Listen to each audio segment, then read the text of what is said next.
Good morning everyone, welcome to my channel Shilpa's daily life. তো এখানে দেখো চা বানিয়ে নিয়েছি সকাল সকাল। বড় যেহেতু বাড়ি আছে ওর জন্য লিকার চা, আর আমাদের জন্য দুধ চা বানিয়ে নিয়েছি। আর এইদিকে কালমেঘ পাতা ভিজিয়েছিলাম একটু, তো সেটাই কাপে করে বেড়ে নিয়েছি। তারপর রান্নাটা ঝটাপট সেরে নিয়েছি। এখানে দেখো ঝিঙে পোস্ত রান্না করেছি, যেহেতু আজকে নিরামিষ খাওয়া দাওয়া সেই জন্য। আর এদিকে বাপির জন্য আলু ছাড়া ঝিঙের পোস্তটা আমি তুলে রেখেছি। বানিয়ে নিয়েছি মুগের ডাল। তো মাছের মাথা দিয়ে করলে ভালো লাগে, কিন্তু আজকে নিরামিষ। আর এইদিকে দেখো আমি বরবটিটা ভাজা করেছি, আর বেগুন ভাজা করেছি, করলা ভাজা করেছি। তো এই হচ্ছে আজকে আমাদের দুপুরের রান্না বান্না, আর বিশেষ কিছু করা হয়নি। তারপরে দেখো দুপুরবেলা খাওয়া দাওয়া করে ঘুমিয়ে পড়েছিলাম। এখন সন্ধ্যের দিকে চলে এসে জন্মাষ্টমীর মেলা দেখতে। আমাদের এখানে বাগনানে বাড়ি থেকে বেশ কিছুটা দূরে খুব বড় করে জন্মাষ্টমীর পুজো হয় আর মেলা হয়। তো গিয়েছিলাম শাশুড়ি মায়ের ডক্টর দেখানো হবে, সেটার জন্যই একটা ডাক্তার দেখানো হবে বলে আগে থেকে না বুকিং করে আসতে হয়। তো সেটাই করতে গিয়েছিলাম। ভাবলাম কি একেবারে যেহেতু মেলা বসেছে, পুজো হচ্ছে, তাহলে একটু দেখেই আসি। কোনো বছর যাওয়া হয় না, প্রত্যেক বছরই শুনি বেশ বড় করে হচ্ছে। তো এই বছর যেহেতু বর বাড়ি ছিল, ও বললো ঠিক আছে চলো নিয়ে যাব, নিজে থেকেই বললো। ভাবলাম তাহলে কেন সুযোগ হাতছাড়া করি, তাহলে চলেই যাই। তো গিয়েছিলাম, আর প্রচণ্ডভাবে ভিড় ছিল। ঠাকুরের মুখটা দূর থেকেই দেখেছি, সামনে যাওয়া সম্ভব হয়নি যেহেতু অনেকটাই ভিড় ছিল। আর আমরা তো পুজো দিতে যাইনি, তো অন্য কাজে গিয়েছিলাম, আসার সময় দেখে আসলাম আর কি, সেই জন্য আর মন্দিরের সামনেও ঢোকা হয়নি।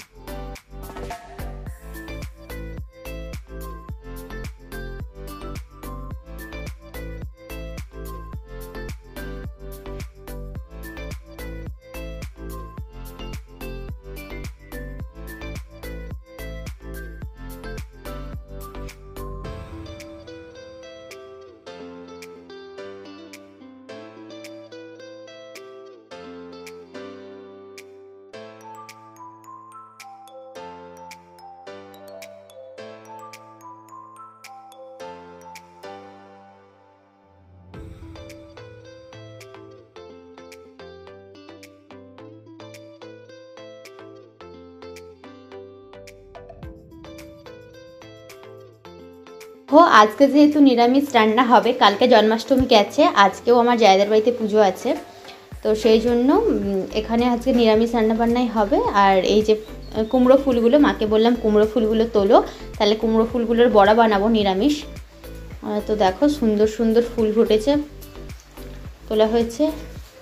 এইগুলো এখন ছাড়াতে হবে। এই যে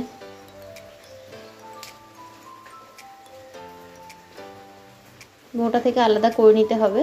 তো চলো এটা আলাদা করে নিই আগে।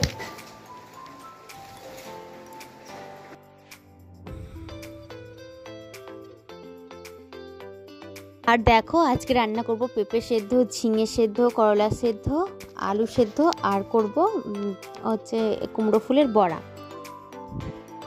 যেহেতু আজকে কলেজে যাবো আর নিরামিষ রান্না বান্না, তো শাশুড়িমা বললো বেশি কিছু করতে হবে না, গরম গরম এই সেদ্ধ সেদ্ধ ভাতই ভালো।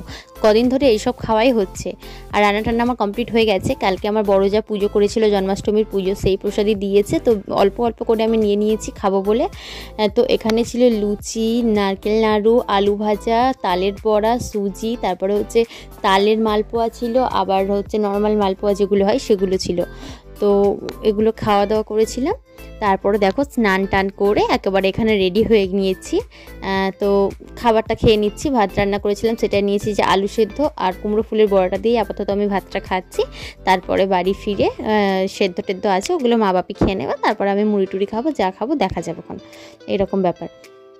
সন্ধ্যাবেলা এসে এখানে চা আর বিস্কুটটা খেয়ে নিয়েছি। বিস্কুটটা অর্ধেকের বেশি শেষ করে ফেলেছি। তারপরে মনে হলো যে আমার তো ভিডিও করা হয়নি, সেই জন্য আবারও ক্যামেরাটা অন করে ফেললাম।